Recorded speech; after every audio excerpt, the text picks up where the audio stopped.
তোমরা যারা যারা 2024-এ ডাব্লিউবিজির আন্ডারে এনএম জেএনএম এক্সামিনেশন দিয়েছিলে তাদের মনে এখন প্রশ্ন আছে আমাদের রেজাল্ট কবে দেবে, আর এখন আপাতত কী কী ধাপ রয়েছে বা কবে দিতে পারে রেজাল্ট, এক্স্যাক্ট যে প্রেডিকশানটা আছে সেটা করা যেতে পারে যে না এত তারিখে রেজাল্ট দেওয়া উচিত।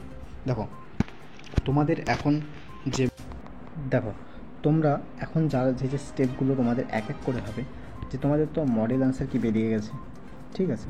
তারপরে তোমাদের বেরোবে ওএমআর রেসপন্স, ঠিক আছে।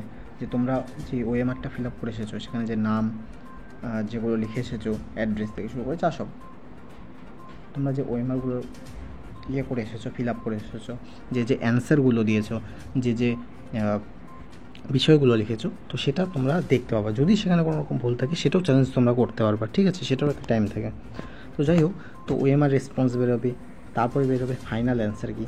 আর ফাইনাল অ্যান্সার কি জবে বেরোবে, ঠিক আছে, ফাইনাল অ্যান্সার কি জবে বেরোবে তার নেক্সট ডেতে বেরোবে তোমার রেজাল্ট।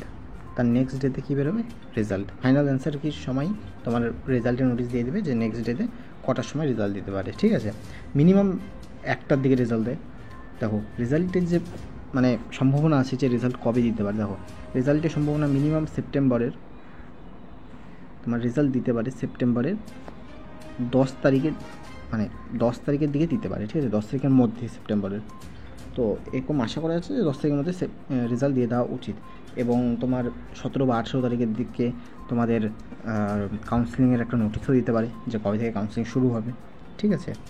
তো এই হলো বিষয়, যে বেশি দিন নেই, কিছু দিনের মধ্যেই ওরা হয়তো পাবলিশ করে দেবে, আবার লেটও হতে পারে, কারণ যে সিচুয়েশান এখন চলছে এটা কিছুই বলা যাচ্ছে না। কারণ অলরেডি অনেক এক্সামিনেশন পিছিয়ে আছে, যেমন স্টেট মেডিকেল ফ্যাকাল্টির যে ওদের এক্সামিনেশন ছিল ওটা 8 দিন পিছিয়ে দেওয়া হয়েছে, ঠিক আছে।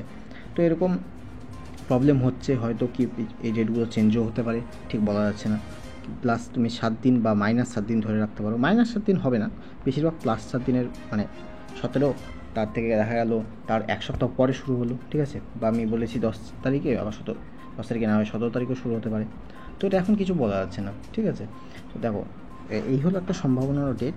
আর কাট অফ, যারা যারা মডেল অ্যান্সার কিতে যে অ্যান্সারগুলো দেখেছে, ঠিক আছে, সেই অ্যান্সারের হিসেবে তাদের মিনিমাম 5 থেকে 6 নম্বর করে কমে যাচ্ছে।